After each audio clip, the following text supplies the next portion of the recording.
Assalamualaikum, salam sejahtera. Anda menonton Agenda Awani Asia dan sudah tentu biasanya ini adalah platform dan juga ruangan yang kami bawakan khususnya untuk melihat kepada diskusi dan juga perbincangan berkaitan dengan isu dan juga perkembangan semasa khususnya di peringkat serantau di peringkat Asia ini. Jadi untuk minggu ini kami memilih untuk bercakap dan juga memberi tumpuan khususnya melihat kepada perkembangan penganjuran tamasya sukan di kala pandemik dan khususnya di peringkat serantau dan juga menuju pasca pandemik. Kerana kalau kita ambil kira dan juga pengalaman yang baru yang ditimba ataupun yang diperoleh hasil daripada penganjuran Sukan Olimpik musim sejuk 2022 oleh China yang disifatkan oleh pemerhati sebagai cemerlang, ini melihat kepada pengoperasian stadium, penganjuran pertandingan, acara pertandingan dan juga pelindungan jenama.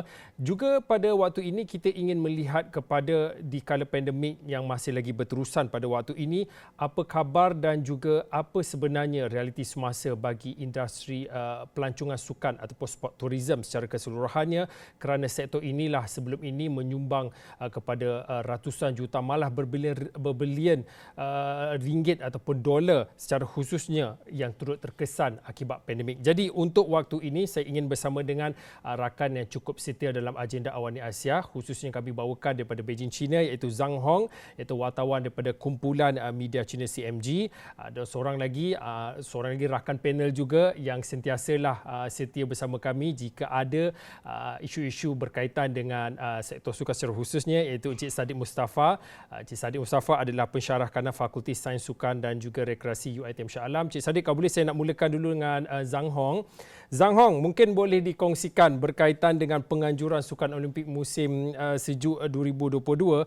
Kalau diikutkan diangkat ataupun diberi tumpuan khususnya melihat kepada tamasya sukan itu berkaitan dengan semangat bersama ke arah masa depan yang dikongsi terselah dalam penganjuran Sukan Olimpik musim sejuk 2022. Malah saya sempat melihat satu hantaran yang dikongsikan oleh Zhang Hong di Facebook yang mana ada satu gambar seorang prajurit atau seorang anggota keselamatan yang menitiskan air mata ketika perasmian Sukan Olimpik musim sejuk 2022 baru-baru ini. Mungkin secara keseluruhannya mungkin boleh dikongsikan apa makna penganjuran tamasya Sukan musim sejuk 2022 khususnya bagi China, Zhang Hong.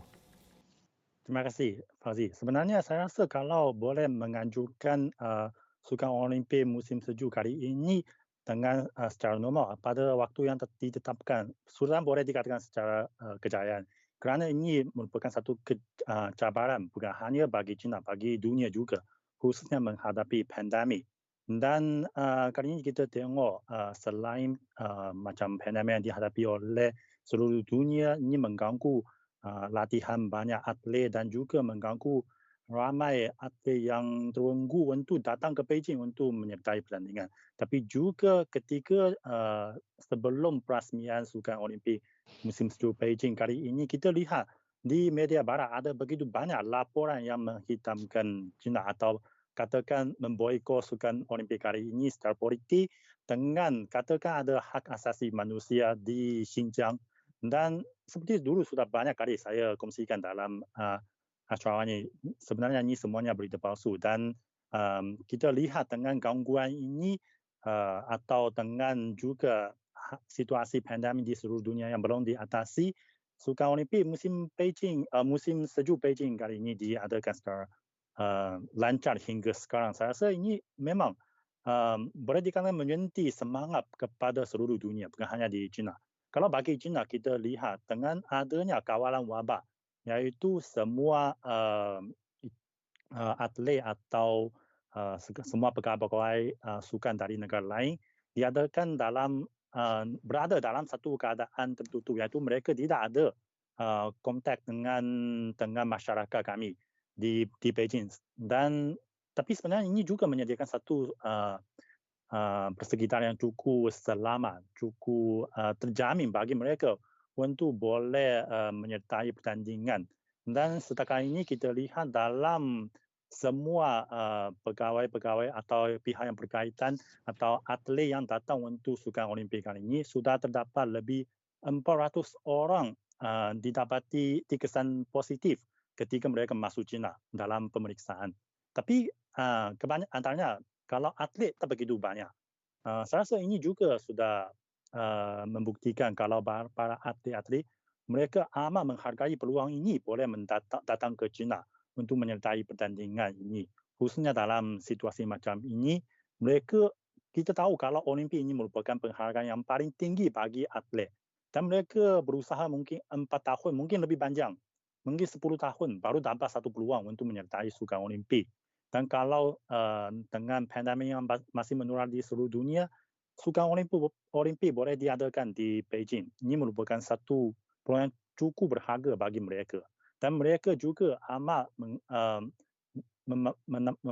memahami kalau mau menyertai Sukan Olimpik ini mestilah mematuhi kawalan-kawalan yang cukup ketat. Oleh itu, mereka kalau yang datang ke Beijing antara atlet, mereka sebenarnya jarang ada yang didapati positif. Dan bagi mereka juga sudah ada beberapa kes yang mereka sudah ketika masuk, mereka didapati positif dan langsung dihantar ke hotel pemantauan dan setelah berapa kali pemeriksaan mereka menjadi negatif lagi dan langsung diizinkan menyertai pertandingan selanjutnya. Saya rasa dari segi ini sebenarnya Sukan Olimpik musim sejuk di Beijing yang diadakan pada masa ini bukan hanya menyediakan menyuntik semangat kepada penduduk di China, sebenarnya juga memberi semangat kepada penduduk di seluruh dunia untuk terus berjuang, jangan putus asa untuk mengatasi pandemik. Mhm. Encik Sadiq, seronok kita dengar cerita dan juga perkongsian dikongsikan oleh Zhang Hong berkaitan dengan bagaimana signifikannya penganjuran tamasya sukan berskala besar khususnya bagi China. Mungkin pada waktu ini kalau kita nak bandingkan dengan suasana dan juga realiti semasa di Malaysia mungkin cukup jauh berbeza. Tetapi di Malaysia sudah pun dibenarkan khususnya beberapa acara sukan, penganjuran acara sukan dibenarkan di peringkat tempatan. Tetapi dalam mana kita melihat kepada realiti dan juga perkembangan semasa, ini adalah tahun ketiga kita mendepani dengan cabaran pandemik COVID-19. Mungkin sebagai seorang pemerhati sukan juga, mungkin boleh dikongsikan sejauh mana industri sukan, kerana kita bercakap tentang sukan bukan semuanya berkaitan dengan acara ataupun tumpuan di atas padang, tetapi industri sukan ni rantaiannya begitu besar dan juga begitu panjang melibatkan ramai pihak. Mungkin pada waktu ini boleh dikongsikan sejauh mana pemulihan ataupun mereka yang terlibat dalam rantaian industri sukan ini sudah mula pulih pada waktu ini, Encik Sadiq? Sebenarnya apa yang kita lihat di Malaysia ini adalah kita masih lagi dalam keadaan terlalu berwaspada bagi saya. Apa yang dibuat oleh kerajaan China untuk merealisasikan sukan Beijing musim sejuk ini, mereka telah membuat persediaan-persediaan yang terbaik. Mereka menggunakan pakai apa yang diguna pakai sebagai benchmarknya di Olimpik Tokyo 2020 yang lalu. So mereka sudah ada idea apa yang mereka harus lakukan untuk proses tersebut. Jadi apa yang sebenarnya kita boleh belajar daripada Olimpik 2020 itu dan Olimpik Beijing ini untuk kita menggiatkan semula industri sukan negara kita yang saya rasa masih lagi lesu ya. Masih lagi lesu sebab terlalu banyak kekangan yang diberikan, terutamanya dalam proses atlet dan kejohanan-kejohanan sukan yang ingin pihak-pihak persatuan kebangsaan ingin anjurkan untuk kejohanan antarabangsa. Kekangannya begitu besar. Gelombang itu tidak begitu memberi mesra kepada atlet-atlet antarabangsa. Contohnya yang berlaku dalam proses memanas badan di Lita F1 di Sepang hari itu, MotoGP ya. So ada beberapa perkara yang kita perlu lihat di mana kita perlu mesra kepada pemain-pemain industri. Okey. Kalau kita cakap pemain industri, yang paling utama dalam sukan ini adalah atlet. Yang kedua adalah pegawainya. Yang ketiga adalah orang-orang yang mengiring pegawai-pegawai dan ataupun barisan jurulatih dan ataupun sains sukan dan sebagainya. So seterusnya ia akan juga menggerakkan kepada industri-industri hiliran.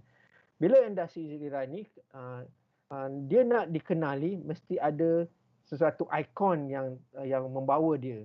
Tadi Zhang Hong ada cerita pasal penjenamaan itu. Saya rasa itu penting. Ikon sukan itu, atlet yang berjaya dalam suatu sukan itu menjadi ada ada pengikutnya, ada manisnya, ada semutnya akan hadir bersama dengan mereka.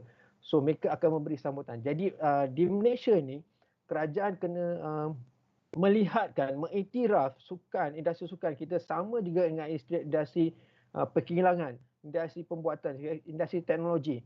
Kerana mengapa sukan itu dijadikan industri yang terakhir diberikan keizinan untuk bergerak, untuk maju ke seperti mana atau pulih selepas hampir 24 bulan dibekukan dengan frozennya bukan negatif 1 darjah Celsius tapi negatif 40 saya rasa. So itu seolah-olah tidak mampu menggerakkan pemain-pemain disusukan di dalam negara. Kita lihat ini yang menjadi cabaran.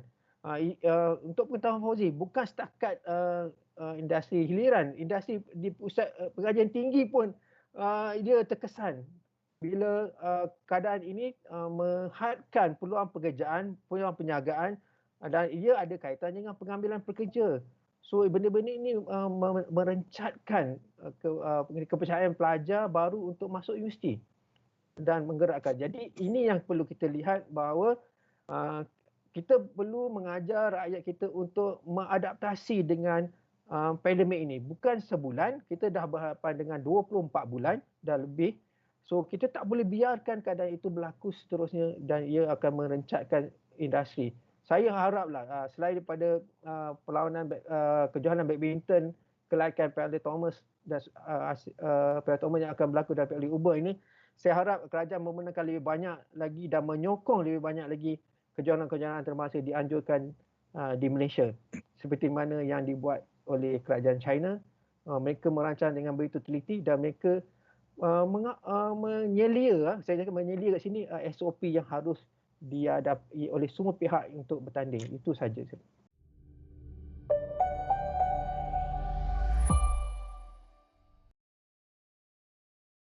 Encik Saddiq, sesuatu yang agak menarik daripada apa yang dikongsikan oleh Encik Saddiq tadi, melihat kepada China begitu teliti dalam perincian dan pengurusan kesihatan, melihat kepada penganjuran sukan. Tetapi di Malaysia ini, yang seperti yang dikongsikan oleh Encik Saddiq, kita terlalu berwaspada ataupun terlalu banyak kekangan.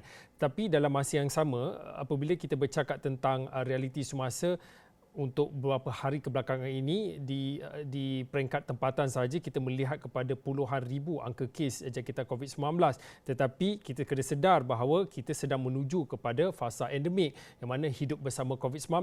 Jadi pada waktu ini bagaimana boleh ataupun bagaimana perlunya untuk kita melihat kepada imbangan ataupun kesimbangan kedua-duanya, yang mana untuk sektor ataupun untuk industri sukan mereka perlukan sedikit kelonggaran untuk kembali meriah seperti sebelumnya, tapi dalam masa sama perlu melihat kepada pentingnya untuk melihat kepada pematuhan SOP, ada beberapa kekangan-kekangan yang masih lagi tidak boleh dilanggar. Mungkin pada waktu ini bagaimana perlunya untuk melihat kepada keseimbangan antara keperluan dan juga keutamaan bagi industri sukan dan juga kesihatan awam secara keseluruhannya.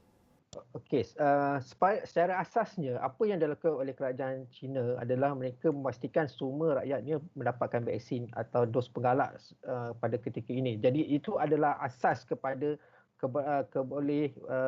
kepada mereka menganjurkan sukan-sukan mereka antarabangsa di negara China. So asasnya ke sini kita bila kerajaan suruh untuk mengambil dos penggalak, kita lihat ada kekangan, ada macam rintangan ke situ daripada sambutan diberikan oleh masyarakat yang teramai ini untuk mendapatkan dos penggalak dan berbagai platform yang digunakan oleh ahli-ahli politik untuk menidakkan usaha kerajaan ini. Ini adalah tidak baik bagi saya. Rakyat sepatutnya bersama dengan kerajaan memberikan benda yang percuma untuk ambil vaksin. Kita perlu proaktif. Itu adalah syarat utama dalam aspek fasa menguruskan pandemik ini. So, kalau kita dapat mencapai satu tahap yang meyakinkan 80% dos penggalak dan dos-dos berikutnya, kita boleh kerajaan boleh membuka ruang dengan seluas-luasnya bila kita ada angka statistik tersebut. Jadi apa yang harus kita buat kat sini, rakyat yang perlu mengambil dos penggalak perlu ambil, anak-anak sekolah yang perlu dos pengalat perlu diambil. Jadi dia memberi ruang kepada kerajaan untuk menyenangkan mereka buat keputusan untuk menggalakkan. Saya rasa aktiviti sukan ini tak perlu dibendung. Kita bukan seperti seekor burung yang boleh dimasukkan dalam sangkar. Manusia perlu bergerak dan aktiviti tubuh fizikal kita perlu digerakkan untuk membina imunisasi yang tersendiri dalam tubuh selain daripada vaksin itu. Jadi suka tak suka rakyat mesti bersama dengan kerajaan untuk memastikan semua industri terutamanya industri sukan seperti mana kita lihat kehadiran pemain penonton-penonton di stadium di England mereka tidak kerajaan tidak perlu memaksa, tapi kalau rakyat inginkan kebebasan, inginkan keperluan mereka dipenuhi, so mereka perlu divaksin. Mereka akan dapat menonton sebab industri itu adalah sangat besar. Kesan split overnya begitu besar dan sebenarnya menguntungkan rakyat, bukan menguntungkan individu tetapi menguntungkan ramai orang selain daripada individu tersebut. Sain, kau boleh nak kembali balik bersama dengan Zhang Hong untuk melihat kepada penganjuran Sukan Olimpik Musim Sejuk 2022 kerana ada satu temu bual khas yang dilakukan oleh rakan-rakan Zhang Hong sendiri di kumpulan media China CMG yang mana menemu bual Setiausaha Agong Pertubuhan Bahasa Bersatu Antonio Guterres yang mana Antonio Guterres menyatakan tentang visi China untuk menggalakkan 300 juta rakyatnya melibatkan diri dalam sukan ais dan juga salji menyebabkan lebih ramai orang berminat terhadap sukan berkenaan. Mungkin pada waktu ini Zhang Hong boleh kongsikan secara khususnya melihat kepada Sukan Olimpik Musim Sejuk dalam mempromosi sukan ais dan juga salji ini dalam karangan rakyat Cina dan juga mungkin boleh dikongsikan juga berkaitan dengan bagaimana ia memacu industri pelancongan sukan, Zhang Hong. Ya, ini memang yang benar-benar berlaku di sini. Yang saya nak kongsi sedikit pengalaman dengan semua penonton, iaitu kita tahu kalau dulu baru tamat itu cuti panjang tahun baru Cina. Dan kalau di sini Satria pun berancang membawa anak saya untuk cuba ski kerana dia baru berumur 9 tahun. Dia tak pernah cuba. Tapi kali ini setelah menonton secara langsung dari pertandingan, ada banyak ski dan juga ais, dia amat berminat. Dan saya sudah cari-cari. Tapi tengok semua tapak untuk main ski di sekitar Beijing penuh. Dan saya fikir mungkin nanti tunggu. Nanti setelah tamat itu tempoh cuti, saya baru pergi. Dan setelah tamat itu tahun baru Cina, hari kedua, saya tengok ada seorang kawan yang sudah pergi ke sana. Dia katakan, wah semua masih penuh. Dan katanya orang pergi ke sana lebih ramai berbanding dalam tempoh cuti. Oleh itu saya terpaksa akhirnya membawa dia pergi ke itu Taman Summer Paris. Di sana ada satu tasi yang sekarang sudah membeku. Boleh main lucu ais di sana. Jadi sebenarnya apa yang berlaku di sini, iaitu meskipun kali ini dianjurkan tamasya Sukan Olimpik di sini, meskipun tak ada itu penonton yang boleh datang ke sini, iaitu kita mungkin rugi dalam bidang macam pendapatan dari hotel, dari pelancongan, dari makanan. Tapi pada masa yang sama, sebenarnya Sukan Olimpik Musim Sejuk ini diadakan secara merangsang, secara besar-besaran merangsang itu ekonomi, katakan ekonomi Olimpik di sini, ekonomi Olimpik Musim Sejuk di sini. Dan kita lihat kalau main ski di sini sebenarnya tak begitu murah. Kalau harganya amat tinggi. Dan kalau mau melengkapi berbagai fasiliti seperti baju atau berbagai fasiliti yang lain digunakan untuk ski, amat mahal. Tapi sekarang begitu ramai orang berminat. Saya rasa ini akan menjadi satu bencana yang jangka panjang bagi China, bagi ekonomi China. Mungkin kalau tengok itu jangka pendek, ini kita ada mengalami kerugian kerana tak ada pelancong asing datang. Tapi kalau tengok secara jangka panjang, ini akan menjadi satu bencana lagi yang baharu bagi ekonomi China. Dan pada masa sama kita lihat kalau jualan maskot Pintuntun sebenarnya di China begitu hangat. Kita lihat ini keperluan terhadap Pintuntun ini tercetus secara tiba-tiba boleh dikatakan menjelang perasmian Sukan Olimpik. Dan ketika itu dalam sehari saja semua maskot Pintuntun ini di seluruh negara habis dijual. Tapi masalahnya pada masa itu sedang dalam tempoh cuti. Sebenarnya hingga hari ini belum dipulihkan. Ramai orang masih menyambut Tahun Baru Cina dan mereka belum balik ke kilang untuk memulihkan itu operasi kilang. Oleh itu sebenarnya kilang di China tak sempat untuk mengeluarkan pintun atau maskot untuk kali ini, Sukan Olimpik kali ini untuk keperluan pasaran. Ini menjadikan bukan hanya di pasaran di Beijing, bahkan dalam kampung atlet. Mereka pun sangat berminat tentang pintun. Semua orang suka, tapi di sana pun perlu berbaris panjang untuk masuk, untuk memilih satu orang boleh membeli satu sahaja. Sudah ada kuota, iaitu setiap orang boleh membeli satu sahaja. Saya rasa ini juga memperlihatkan itu Sukan Olimpik musim sejuk kali ini menjadi satu bencana yang besar bagi ekonomi di China. Zahong, kau boleh dalam 1 atau 2 minit akhir sebelum saya nak kembali kepada Encik Saddiq, mungkin boleh dikongsikan melihat kepada kejayaan penganjuran tamasya Sukan Olimpik musim sejuk ini, mungkin boleh dikongsikan berkaitan dengan apa hala tuju dan juga sejauh mana China optimis berkaitan dengan sektor pelancongan sukan di peringkat tempatan, Zahong. Ya, kalau di sini kita boleh lihat kalau Sukan Olimpik ini memanglah sekarang menjadi tumpuan yang boleh dikatakan paling besar. Dan kalau selain berbagai industri sukan, sebenarnya kalau macam industri pelancongan juga melihat peluang ini. Dan kalau kita lihat di Xinjiang itu merupakan di bahagian utara China, termasuk seperti China, Beijing juga lah.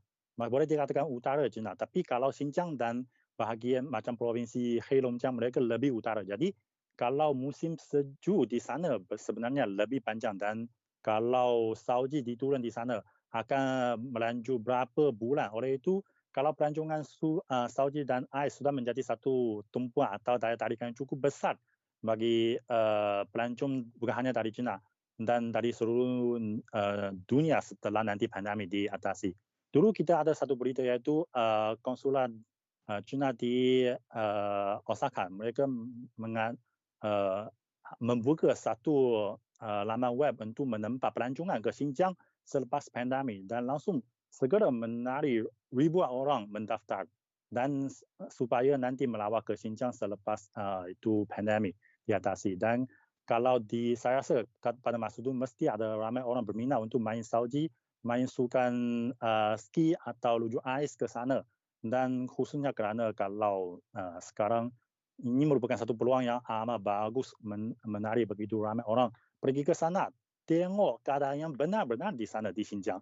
Dulu sudah menghadapi begitu banyak penghitaman hingga mereka menggunakan Xinjiang sebagai satu alasan untuk memboikot Sukan Olimpik diadakan di Beijing. Tapi kalau nanti boleh menarik lebih banyak ramai orang pergi ke sana menikmati sukan ais, sukan salji di sana, saya rasa ini juga merupakan satu peluang bagus untuk memberi peluang kepada dunia memahami keadaan yang benar di Xinjiang. Cik Saddiq, dalam lebih kurang 2 minit akhir ini, bila mana kita bercakap tentang hidup bersama COVID-19 dan juga menjelang pada cadangan untuk pembukaan sepadan negara, walaupun belum ada satu ketetapan secara khusus, mungkin pada waktu ini melihat kepada sektor sukan secara keseluruhannya, apa persediaan ataupun apa hala tuju framework yang perlu dilakukan secara khusus untuk melihat kepada kebangkitan industri sukan pasca pandemik ataupun dikala fasa endemik nanti, Encik Saddiq? Paling utama adalah kita sanggup menjadi tuan rumah kepada kejohanan-kejohanan sukan yang besar kerana ia akan memberikan impak yang banyak dan luas kepada ekonomi negara dan menjana pekerjaan baru dan teknologi baru dan pembelajaran baru yang boleh dibelajar daripada penganjuran sukan antarabangsa. So kita perlu ingat ya Fauzi, lepas Sukan Olimpik Beijing musim sejuk ni, mereka ada Sukan Asia lagi di China. So kita lihat perancangan begitu strategik yang diatur oleh kerajaan China untuk menjadikan sukan sebagai sebahagian daripada sumber pendapatan. Kita di Malaysia saya rasa kita perlu membenarkan, terutama seperti FAM ingin menganjurkan kelaikan Sukan Asia. Kerajaan perlu memberikan sokongan dan dokongan untuk menjadi FAM menganjur jadi tuan rumah kepada kelaikan sukan Asia itu. Jadi bagi saya, suka tak suka kita berada dalam keadaan ini, dalam norma baru. Jadi terjemahannya, adakah kita buat penyesuaian pada norma baru ataupun kita masih lagi terkongkong dengan norma lama dan menyatakan pandemik ini adalah satu masalah, bukan benda yang telah kita uruskan selepas 24 bulan.